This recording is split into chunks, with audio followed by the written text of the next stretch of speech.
Classe A.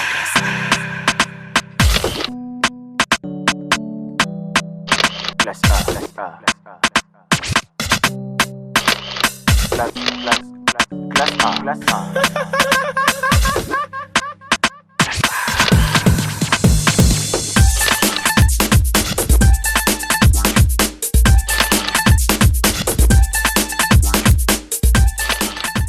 En 2007, naissait la série télévisée ivoirienne Classe A. Très vite plébiscitée par les téléspectateurs de tous âges, de toutes classes sociales et vivant ou non sur le continent africain, Classe A est véritablement devenue la série culte de ces 2 dernières années. La recette est pourtant simple et classique. Un cadre, une école, un prétexte, la vie estudiantine, des personnages, élèves, étudiants et professeurs. Une bonne dose d'intrigues qui se nouent entre la piole et l'école. Des intrigues qui se font et se défont au gré des épisodes. Le tout mélangé à la sauce africaine. Souvenir, nous voici replongés dans les années collège. Le succès de Classe A, c'est parce que les gens se retrouvent dans les histoires que nous avons présentées et se rendent compte qu'ils regardent quand même quelque chose qui n'est pas très loin de leur environnement. Et ce n'est pas en donnant aux gens des images d'ambiance qu'ils ne peuvent pas vivre que ça... Les gens ont envie qu'on leur parle de leur quotidien. Le quotidien des jeunes dans Classe A est le quotidien de tous les jeunes dans toutes les familles, dans tous les pays où on regarde la série, où les gens se retrouvent. Est-ce que je vais vous dire, Classe A, on n'a pas créé, hein, c'est année collège. Hein. On a fait que accompagner un peu, rappeler des bons souvenirs, parce que tout ce qu'on a fait comme année collège, tout le monde s'est retrouvé là-dedans. Évidemment, on a des thèmes qui ne sont pas forcément des thèmes valorisants. Mais si je traite d'un thème comme les rapports filles avec des hommes qui ont de l'argent, les jeunes filles voient peut-être ce qu'elles font, mais voient ce que font leurs copines, mais les parents se rendent compte que ça se passe comme ça. À côté de ça, nous avons des thèmes qui sont des thèmes positifs. Quand je traite l'intégration du séropositif, c'est un discours actuel. Si la trame de l'histoire a pu justifier le succès de la série ivoirienne, le talent des acteurs, qu'ils soient innés ou acquis, y a beaucoup contribué. Je t'aime. Il me fait chier avec son je t'aime. Les jeunes sont venus s'inscrire, on a fait le casting. Ensuite, il y a eu une formation. Ce sont des jeunes qui sont venus comme ça, qui n'ont jamais fait de cinéma, voilà, qu'on a formaté, entre guillemets. Et bon, chacun avait quand même son style et autres.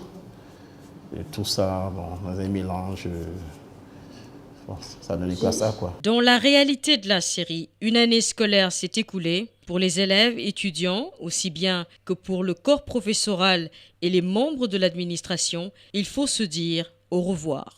Madame Frotto, le professeur qui entretient des relations amoureuses avec son étudiant, se voit invitée à prendre un verre dans le hall de l'hôtel Ibis par le surveillant de l'école. Surprise, elle hésite, puis accepte enfin. Que cache cette invitation? Elle est loin de s'imaginer ce qu'elle va entendre. Comment? À l'hôtel? Non, n'allez pas vous imaginer des choses. C'est un quoi? Classe A.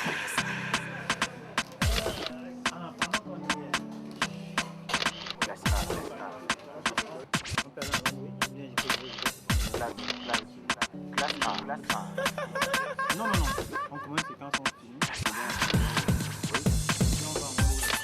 Pour terminer l'année en beauté, quoi de mieux qu'une sortie, un bal de fin d'année qui se ferait au bord de la mer. Sur l'idée, personne ne crache, au contraire. C'est le grand jour, direction Grand Bassam. Est-ce que ça marche? Ça va, non? L'endroit est idyllique et le moins qu'on puisse dire, c'est que les filles et les garçons se sont fait beaux pour l'occasion. Il faut pouvoir faire bon usage de ces derniers arguments pour convaincre avant la séparation des grandes vacances. Pour tout décor, un feu de camp, un djembé et un tam-tam, mais les éléments sont suffisamment convaincants pour créer une atmosphère féerique, faite de légèreté et d'insouciance.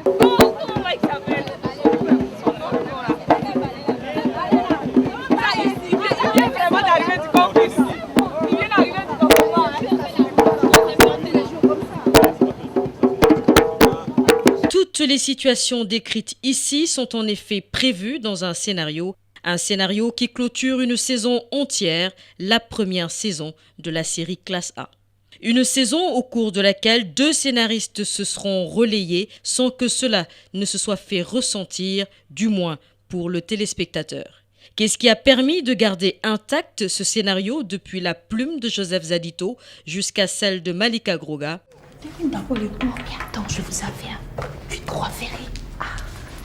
Je ne suis pas venue faire un travail de substitution, je suis venue plutôt faire un travail de complémentarité avec l'ancien scénariste. Ça s'est fait vraiment sans heurts, sans difficulté, en échangeant, en discutant tranquillement. Le plus important, c'était de respecter l'esprit de la série, qui est une série donc ivoirienne peut-être, mais qui se veut panafricaine, et respecter respecter l'esprit de la jeunesse aujourd'hui. Parce que je pense que les situations des jeunes décrites dans Classe A sont des situations qui sont valables aussi bien en Côte d'Ivoire, au Cameroun, au Sénégal, en Guinée qu'au Congo. Le scénario décrit des personnages, des lieux et des situations. En somme, de l'imaginaire, du rêve sur du papier. Il faut pouvoir le mettre en forme, lui donner un corps, une vie. Nous sommes dans le domaine de la réalisation. Ok, c'est parti. Prenez le feu de bois, je vais faire la séquence du feu de bois de fin avec la grue de ce côté-là. C'est un travail beaucoup plus organisationnel avant d'être un travail artistique. Je pense que quand je reçois mon scénario chaque fois que Malika l'écrit, je m'attelle d'abord à le découper, à le dépouiller et à partir de ce moment, j'essaie de rassembler avec l'équipe de production tout ce dont nous avons besoin pour réaliser ces épisodes que nous avons à faire.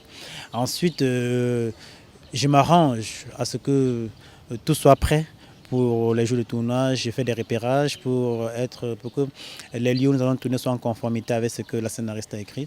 Et le jour où on se retrouve sur le plateau, je m'attelle à définir les plans dont nous avons besoin. Je choisis mes cadrages, je choisis mes angles de prise de vue et je m'arrange à ce que les acteurs rendent exactement, ou bien autant que faire se peut, la séquence telle qu'elle est écrite. Et maintenant, le côté artistique intervient au niveau de sa mise en forme, au niveau du choix des plans, au niveau des mouvements de caméra, au niveau du jeu qu'on demande aux acteurs de rendre. Quand on parle de travail à la chaîne, on retrouve le plus bel exemple dans la réalisation d'un film. Sa mise en œuvre est d'abord basée sur la scénarisation. Ensuite, la réalisation s'en fait l'écho et met à contribution la mise en scène. Le metteur en scène, puisque c'est de lui dont il s'agit, se charge d'aider les acteurs au mieux à cerner le type psychologique de leur personnage, mais aussi à développer ce qu'on appelle le jeu de l'acteur, un ensemble de facteurs qui doivent concourir à rendre l'acteur aussi convaincant que possible. Le metteur en scène est un peu le garant ou alors le gardien de la bonne tenue d'une personne vis-à-vis de son personnage. Il doit être le personnage, il ne doit pas dériver de temps en temps. On est là pour recadrer, on est là pour recentrer la personne, pour avoir notre œil, notre regard critique, un regard extérieur de l'acteur qui ne se voit pas lui-même, pour qu'on puisse au moins le diriger par rapport à la direction. Tu dois aller là, tu ne dois pas aller là, et lui doit appliquer dans le jeu pour que ça soit naturel. Voyons ce qui se passe sur le plateau. Tous rassemblés sur la plage pour le tournage des 3 derniers épisodes de la saison, les acteurs attendent les directives tandis que d'autres révisent leurs répliques. De toutes les manières, le message était clair. Et puis exploser devant une caméra, exploser devant une scène de théâtre. C'est ça l'acteur. Sur le plateau, le réalisateur veille effectivement à ce que les acteurs sortent tout ce qu'ils ont dans le ventre. Cela va des répliques à la gestuelle. La répétition étant pédagogique, Armand n'hésitera pas à faire reprendre plusieurs fois si nécessaire certaines scènes. Il y va de la réputation de la série, surtout sur la dernière ligne droite. Et quand les acteurs arrivent à un niveau de saturation dû aux différentes reprises, il est difficile d'obtenir quoi que ce soit de bon. Il faut savoir s'arrêter pour se rafraîchir, se restaurer ou tout simplement se reposer. C'est à ce moment précis que la petite fée du plateau entre en scène. Elle jouit d'une excellente réputation auprès des acteurs pour lesquels elle pourvoit au moindre désir. Excuse-nous, c'est pour boire de l'eau. Est-ce qu'on peut boire de l'eau? Je donne à manger à tout le monde, tous les acteurs, toute l'équipe technique, aux invités qui viennent. Et si la personne a besoin du thé ou bien du café, je lui donne. Bon, s'il est l'air de manger aussi, j'appelle tout le monde pour venir manger. Parce que parmi eux tous, j'essaie de quoi, c'est que chacun aime manger, comment la personne mange. Si la personne mange beaucoup, si la personne mange petit, je sais comment il veut faire. Donc il n'y a pas de problème. Quand la personne vient déjà, il me dit, maman Nathalie, je sais déjà ce que la personne veut. Donc je gère ça. Nous le disions donc, Classe A arrive au terme d'une aventure qui aura duré 1 an et demi de tournage. La saison 1 s'achève et dans le même temps donne naissance à la deuxième. Les acteurs, des personnages devenus familiers pour beaucoup, vont manquer aux mordus de la série, du moins le temps de la mise à disposition de la deuxième.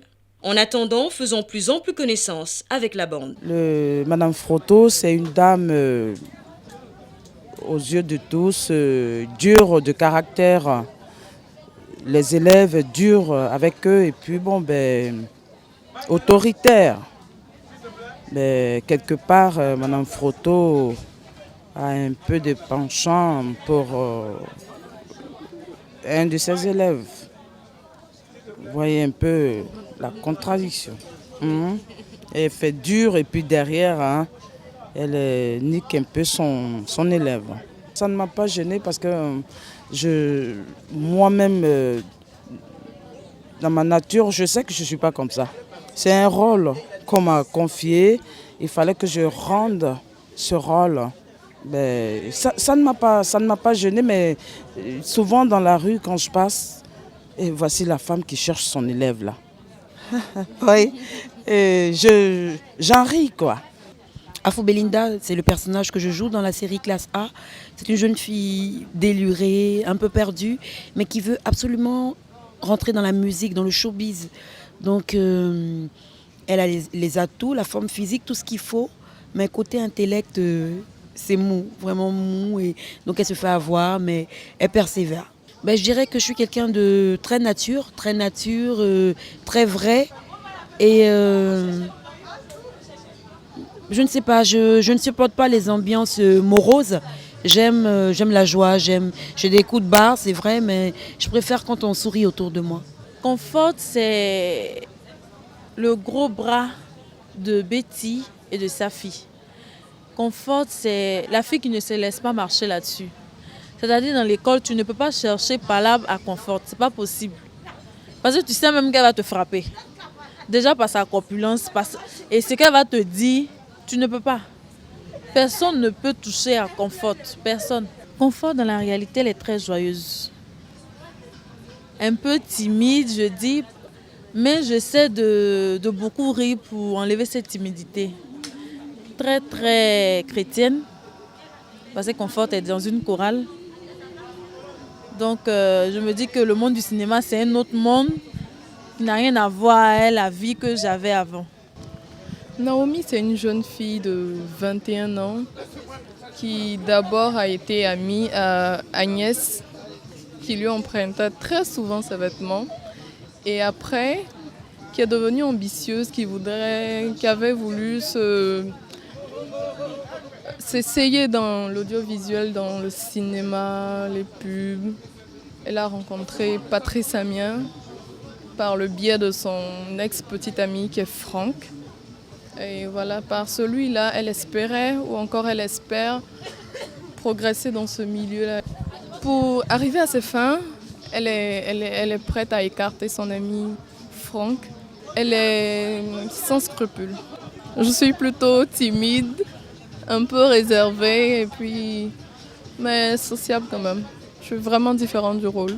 Donc Betty, c'est la fille très naïve qui s'est laissée prendre au piège. Elle s'est fait engrosser par un élève de son établissement. Et donc, malheureusement, bon, enfin, la grossesse est restée, quoi. Mais après, elle a pu s'en sortir et elle a pris sa revanche. Du coup, elle est devenue un peu plus mature et elle sait prendre maintenant les choses en main, quoi. Bon, mon portrait à moi, d'abord, je suis un peu timide. Bon, j'ai réussi à vaincre quand même la timidité, mais je reste un peu timide quand même. Et je ne suis pas naïve comme on le voit à la télé. Non, c'est pas du tout ça. C'est un rôle que j'ai campé. Apollos, c'est l'entremetteur, le meilleur ami de Jules. Voilà, c'est comme ça qu'on résume Apollos. C'est l'homme des faux coups. C'est l'associé des faux coups.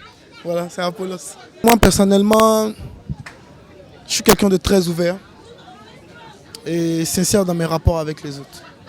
Voilà. Filingue, c'est quelqu'un qui taquine. C'est au fait, il est piste. Quand on dit quelqu'un, il est piste, ça veut dire Filingue, il s'en fout. Ça dit tout ce que les gens disent, lui ne prend pas en considération. Au fait, c'est ce que lui-même il fait, qu'il voit que c'est positif. Ça dit tout ce qu'il fait, il n'y a rien de négatif. Il est bien habillé, même si aux yeux des autres, ce n'est pas le cas. Filingue, en tout cas, est bien habillé. Et je suis bien habillé. Davis Leman, c'est un mec cool. Bon, je ne suis pas trop compliqué. Je cause beaucoup. Au quartier, quand on me voit, on ne sent même pas que je suis un acteur. Parce que je taquine tout le monde, je joue avec tout le monde. Et puis bon, je pense bien que c'est ceux qui sont autour de moi qui peuvent dire qui est réellement Davis Leman. Davis Leman est différent un peu de Filingue. Parce que Davis Leman a sa vie à part, qui n'a rien à voir avec celui de Filingue. Bah, Jules, c'est tout simplement le pire des mecs sur Terre. C'est-à-dire tout ce qu'il y a de mauvais, c'est lui. C'est-à-dire il drague les filles n'importe comment, il refuse des grossesses, il cherche à vivre au-dessus de ses moyens, il arnaque. Non, vraiment le mauvais type. Et le comme c'est qu'il est, c'est un véritable menteur. C'est-à-dire n'importe quelle situation, il arrive toujours à s'en sortir par des mensonges. Ça, c'est le Jules. Gislain, c'est tout simplement un jeune homme qui aime beaucoup l'audiovisuel, qui aime tout ce qui lui permet d'affronter le public, c'est-à-dire le cinéma, le mannequinat. En fait, c'est quelqu'un qui, par rapport à sa timidité, essaie de relever un défi. Et mon personnage, c'est un jeune étudiant qu'on trouve beau, bien bâti, enfin qui a les attributs d'un homme, on va dire d'un bel homme, on va dire. Et il utilise justement ce côté positif. Enfin, il utilise son physique justement pour séduire son prof. Bon, il ne le fait pas intentionnellement, son prof le remarque tout de suite. Et puis voilà, il en profite pour se faire de bonnes notes et puis en même temps essayer d'avoir un peu d'argent, il lui soutirer de l'argent. En réalité, c'est un peu ça, c'est un jeune homme matérialiste. Bon, déjà, moi, je suis différent de Don César dans la mesure où, à l'école, bon, pour ceux qui m'ont connu, en tout cas, ils savent que j'ai jamais baissé les bras. Quand j'ai toujours, déjà au lycée, au collège, tout ça, j'étais toujours soit le premier, soit parmi les premiers. Déjà, donc, j'ai jamais forcément aimé la facilité dans les études. Et même jusqu'à l'université, ceux qui m'ont connu aussi savent que j'ai toujours occuper un bon rang, quoi, soit toujours parmi les premiers. Déjà, c'est ce qui est différent de Don César qui, à la base, n'étudiait pas trop, quoi. Pythagore, c'est un personnage primo énigmatique qui a beaucoup de morale. On va dire c'est l'élève type qui suit ses études. Mais jusqu'à la fin de la série, on ne savait pas encore réellement qu'est-ce qui animait Pythagore pour qu'il soit si studieux, pour qu'il soit si sérieux, pour qu'il soit si absent de tout ce qu'il y a comme plaisir scolaire et tout. C'est la voix de la conscience, quoi, Pythagore. Et à la fin, on se rend compte que c'est un gars qui a un passé vraiment lourd et qui a pris la décision, de par ce mal qu'il a à l'intérieur, de changer. J'étais amoureux du personnage. J'étais vraiment amoureux de Pythagore et je me forçais à travailler ses tics, son côté absent, ses lunettes, son attitude un peu chat dans le coin, qui est le contraire de ce que je suis un peu. Dans la vie côté comportement, je bouge un peu un peu, vous avez dû le constater, je bouge beaucoup. À la fin de la première saison, il est légitime de faire le bilan à mi-parcours. Je ne peux pas être satisfait en tant que perfectionniste. Je ne peux pas être satisfait, c'est pas possible, ça n'existe pas. Je peux être content, oui, ça peut aller, mais satisfait, c'est encore loin. On est très loin de la perfection. Et nous, encore dans les pays sous-développés, on a beaucoup de travail à faire, encore plus que les autres, parce qu'on doit soulever beaucoup de choses qui sont très dures, parce que c'est très difficile ici. Donc, moi, je dirais que c'est positif. Le bilan est positif dans la mesure où ils évoluent. Ils vont vers un objectif, ils vont vers la perfection.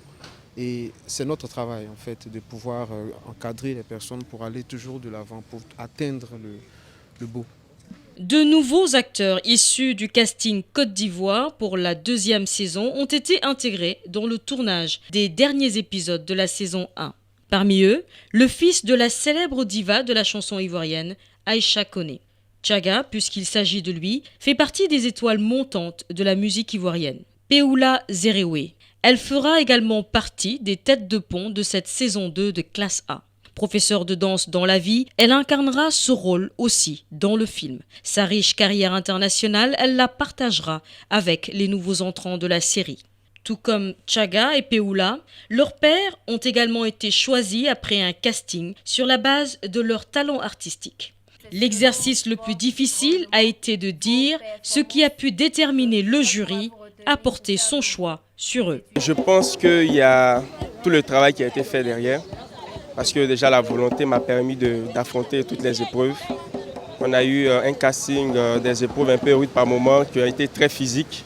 Et je pense qu'au bout de l'effort, quand même, ils ont de leur côté détecté que bon, chez certaines personnes, il y avait peut-être la volonté, l'amour aussi pour l'art. Et puis bon, je pense que ça fait le résultat. J'adore le cinéma. Alors je suis prêt, franchement, à affronter toutes les épreuves, toutes les difficultés qu'on va me mettre devant, tous les obstacles qu'il y aura, en tout cas dans la mesure du possible, dans mes capacités, et puis aller jusqu'au bout. Qu'est-ce que vous êtes prêt à donner? Quelles sont vos ambitions dans cette série et au-delà de cette série? À donner le meilleur de moi-même, jouer mon rôle le mieux possible et essayer au maximum de satisfaire tous les adeptes de la série Classe A. En fait, je suis prête à tout donner parce que je souhaite vraiment exceller dans l'art, tout ce qui est artistique, tout ce qui est musique, parce que j'aime bien, c'est un rêve d'enfant qui se réalise et je pense que je vais saisir l'occasion. Voilà. Il faut dire que d'abord j'aime le théâtre. Depuis mon enfance, depuis 15 ans, je fais le théâtre et je fais le théâtre par amour, ce qui me vient du cœur. Et je pense que c'est quand je suis sur scène que je suis plus épanoui et je pense que c'est ce qui a déterminé le choix. Moi, je vais être une tête d'affiche, franchement, parce que en Afrique, on n'a pas de vrais comédiens comme ça. Quand on voit un peu le cinéma américain, c'est pas comme ça. Moi, je veux une tête d'affiche et je suis prêt à tout donner pour pouvoir tourner un peu partout dans le monde, si c'est par le biais de Classe A, par le biais de la société Matika. Vraiment, je veux une tête d'affiche, être une tête d'affiche, un comédien, un acteur connu. Je dirais humblement que c'est peut-être ma propension à diriger une équipe qui a motivé ce choix-là et peut-être mon parler que je qualifierais humblement, encore une fois, d'acceptable. Voilà.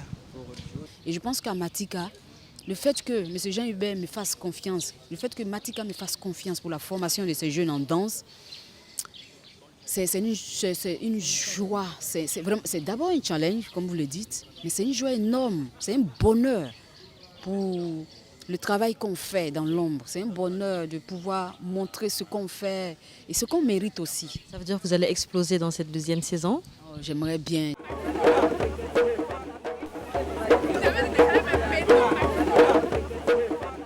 C'est ainsi qu'avec l'entrée des nouveaux dans les derniers épisodes, Classe A première saison glisse tout doucement vers Classe A 2e saison.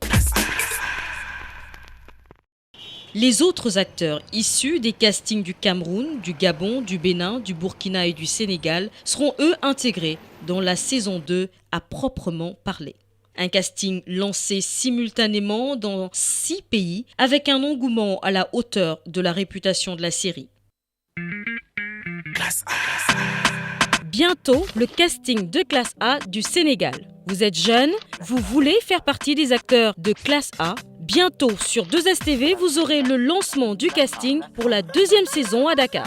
Jeunes talents cachés du Sénégal, Classe A 2e saison vous offre la possibilité de côtoyer des acteurs de Côte d'Ivoire, du Cameroun, du Burkina Faso et du Bénin.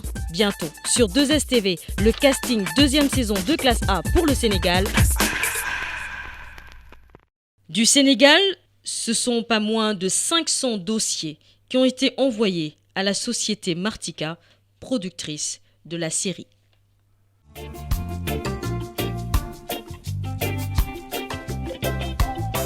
Sénégal, Sénégal. Nous rentrons en 2e saison dans un format qui portera sur 6 pays. Ça serait une histoire des groupes de jeunes dans 6 capitales africaines, plus dans des formations éthiques, mais dans des formations métiers des arts. Métiers des arts, pourquoi? Parce que l'Afrique doit s'assumer avec son histoire, ses cultures, ses traditions. Et ne parlant pas d'antique, je préfère parler de la musique, de la danse, de la sculpture au Sénégal, au Gabon, au Cameroun, en amenant ces groupes de jeunes à porter un regard sud-sud.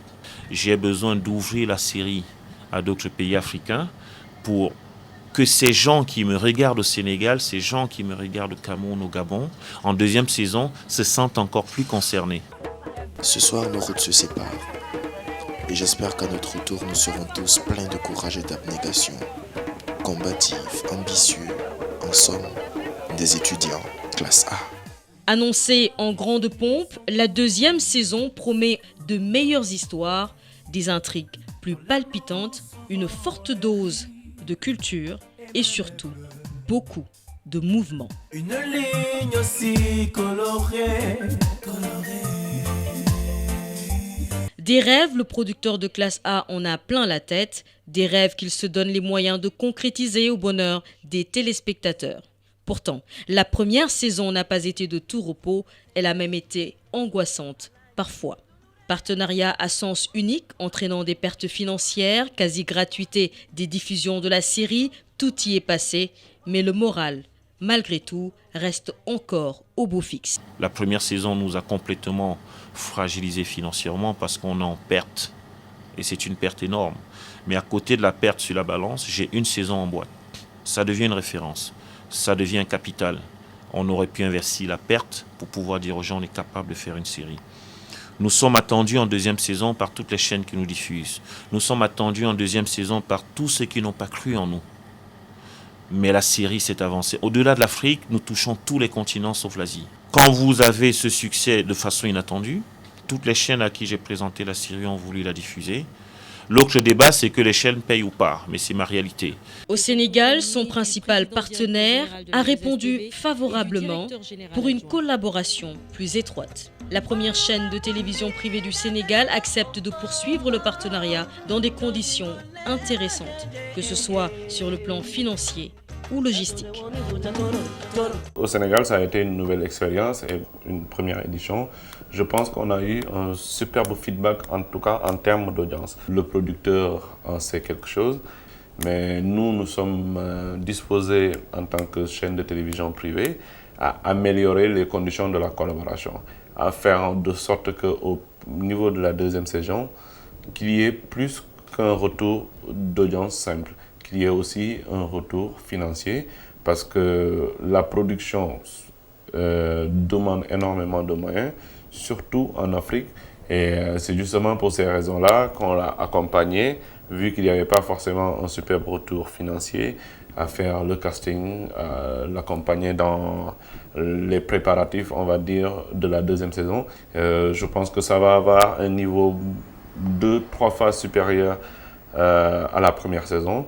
Donc je demande aux téléspectateurs des chaînes qui ont vu la première saison de se préparer, parce qu'il y a une très très bonne suite, avec une très très bonne évolution, avec un grand mix au niveau des intervenants, des Africains, on va dire globalement, ça ne va plus être que des Ivoiriens, c'est des Africains parce que le casting s'est fait un peu partout.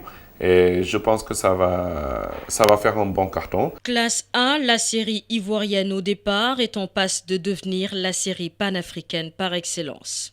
120 jeunes issus de 6 pays d'Afrique francophone dans un premier temps vont venir enrichir une aventure qui ne fait que commencer. Un appel, légitime du reste, est lancé aux chefs d'État des pays concernés.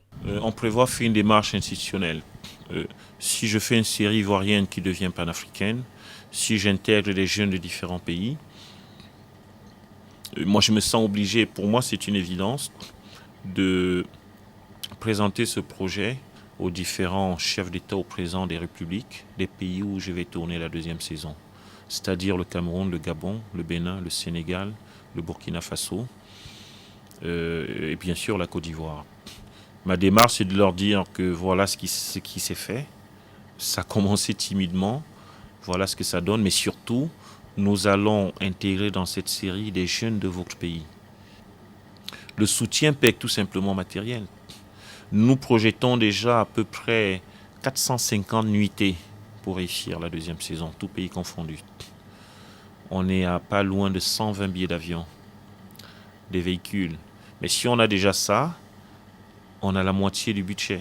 Ce n'est que 10, mais c'est 10 jeunes qui apportent l'image de ce pays dans une série panafricaine. On venait de réussir le tournage.